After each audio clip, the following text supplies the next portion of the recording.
Hello, crypto fans, and have we got some news that is spicy for you? First of all, let's go on a mistake. Fixing one is what the WSJ did, but the damage, I think intentional damage, insidious intentional damage, has already been done. But they have fixed the crypto Hamas mistake, because they actually put that crypto actually helped Hamas raise millions upon millions of dollars. But of course, it did not. It only raised them like $450,000, which is basically a nothing burger. But that doesn't matter because you know why? The damage has been done. In fact, one of the senators, I do believe, sat there and asked the crypto person, or the person that actually, one of the Israelis that was actually tracking crypto usage and credit card usage, they were asking like, why didn't they use MasterCard or American Express card to fund their activities?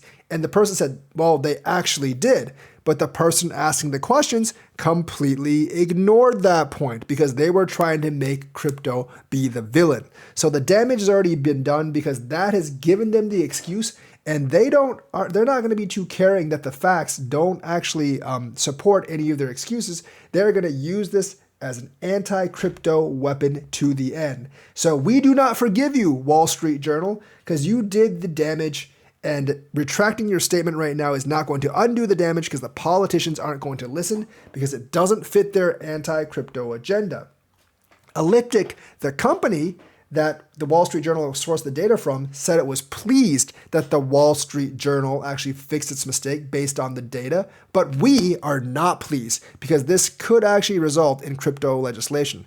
And you've done us a great hurt, Wall Street Journal. Remember, this was what got Elizabeth Warren to sign and get all those 100 bipartisan congressmen, including Cynthia Lummis, who we thought was an ally of crypto, to actually sign that letter to crack down on crypto. And now they want to go after Binance and Tether, completely and utterly unwarranted, over $450,000 over to Hamas. Now, one penny is way too much to give to Hamas. I will agree on that.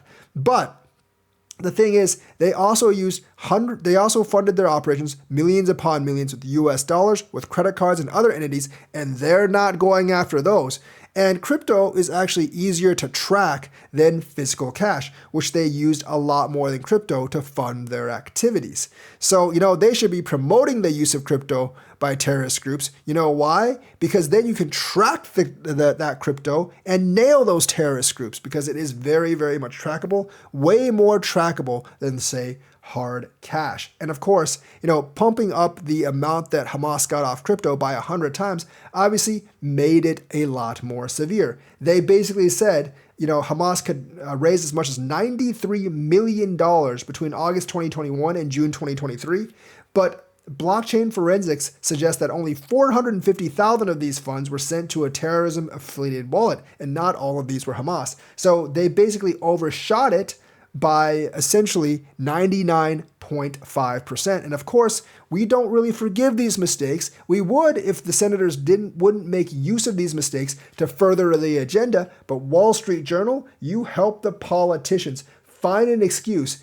a fake excuse, a wrong excuse based on really bad data that actually was pretty good data. You just misreported it, and you helped Elizabeth Warren, the ancient enemy of crypto, find an excuse to actually try to tighten the reins on crypto, and we are not so forgiving. You must repay us $500 million.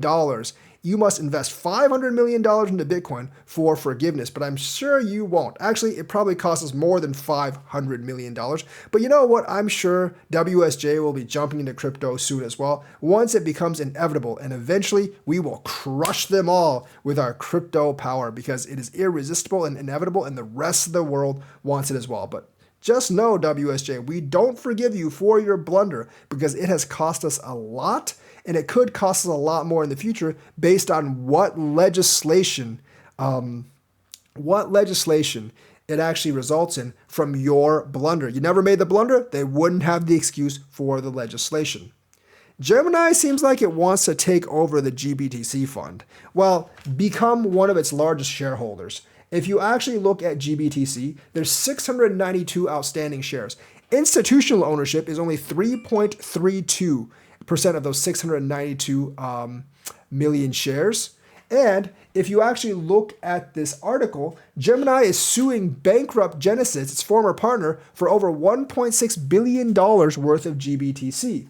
And that is roughly 60 million GBTC shares. So Gemini wants about 8.5 to 9% of those GBTC shares. And that would actually make Gemini, by a factor of 3 to 1, the biggest institutional holder. So it wants to be the top dog in the field of GBTC. And GBTC is going to be worth a lot of money because it's actively trying to be converted into an ETF.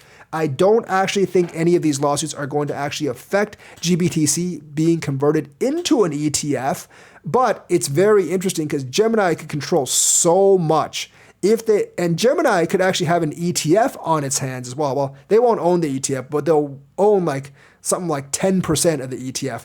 I'm not really sure about how you fans feel like about One American Exchange commanding 8.5 to 9% of the ETF shares. I don't really feel all that good about it because this conversion is probably going to succeed. And that would mean that, since they would own about almost 9% of the fund, they would almost own 9% of the ETF, which would make it more centralized than we would like. So it's an action filed as part of Genesis' bankruptcy case.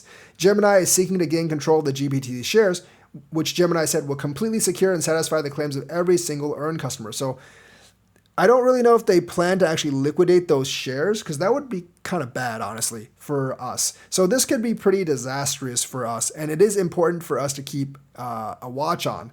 I'm not really sure. They might give some of the shares to the earned customers. It's really hard to tell. Obviously, Genesis doesn't want to give this up because that's kind of like their cash cow. GBTC might be the only thing that's actually making them money, and obviously they really, really don't want to get rid of their cash cow, but they might have to get rid of their cash cow because it was actually pledged as collateral, and since Genesis went bankrupt, that's the only collateral they have. So Genesis has repeatedly taken actions to harm earn users and to hinder and delay earn users' recovery of digital assets. Obviously, they're going to do that because they don't want to give up the money. And it is time to resolve these issues so that Genesis may move forward with a reasonable plan of reorganization because Genesis is going to be pwned. And they want those GBTC shares because Gemini doesn't want to be stuck with a giant bill to its customers, obviously. So I don't really know how this is going to turn out, but it will be interesting and it definitely will be worth watching in this space because it could affect a lot of people and it could affect the entire market if those shares are in turn liquidated to pay back the earned users. Not really sure if the earned users would like it, but it could actually happen. So SBF and Ellison might be having a couples fight. Well, it's in court, though, because Ellison has thrown SBF under the bus, and now SBF wants to throw Ellison under the bus. This is very, very entertaining. But you know what would be more entertaining? Crypto couples Mortal Kombat, with Ellison as Sonya Blade and Sam Bankman-Fried as Kano. I would actually pay to see that one, complete with fatalities, animalities, and friendships, and all that other stuff.